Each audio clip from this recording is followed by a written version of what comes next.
गौतम बुद्ध के बचपन का नाम सिद्धार्थ था। सिद्धार्थ नाम का अर्थ होता है वह व्यक्ति जिसने अपनी सभी इच्छाओं को पूरा कर लिया हो। यह नाम उनके पिता राजा शुद्धोधन ने रखा था, क्योंकि जब बुद्ध का जन्म हुआ तो सभी ज्योतिषियों और विद्वानों ने यह भविष्यवाणी की थी कि यह बालक बड़ा होकर एक महान सन्यासी बनेगा।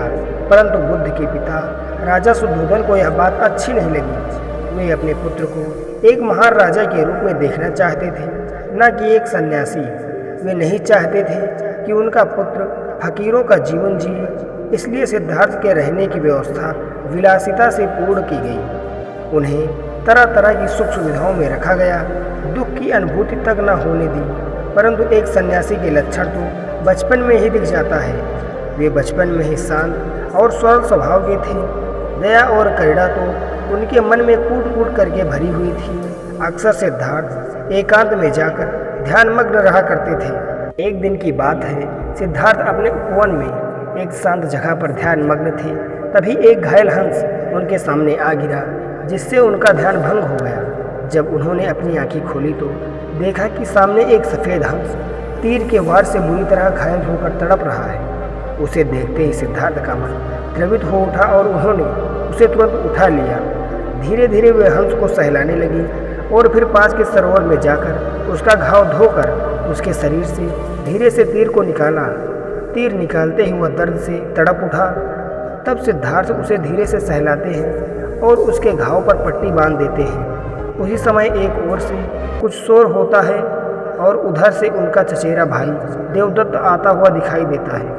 सिद्धार्थ के हाथ में वह हंस देखकर बहुत खुश होता है और हंस लेने के लिए सिद्धार्थ के पास दौड़कर आता है।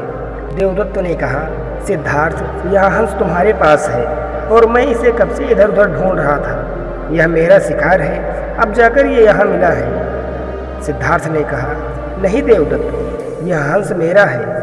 यह तो कब का दम तोड़ देता अगर मैं समय पर इसका इलाज न करता।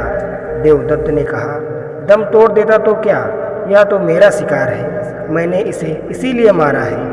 तुम जबरदस्ती मेरे शिकार को हड़पना चाहते हो। इस तरह दोनों भाइयों में उस हंस के लिए विवाद होने लगा और धीरे धीरे बात बढ़ गई। तब दोनों ने मिलकर फैसला किया कि यह हंस किसका है। इस बात का निर्णय महाराज शुद्धोधन के पास जाकर ही होगा।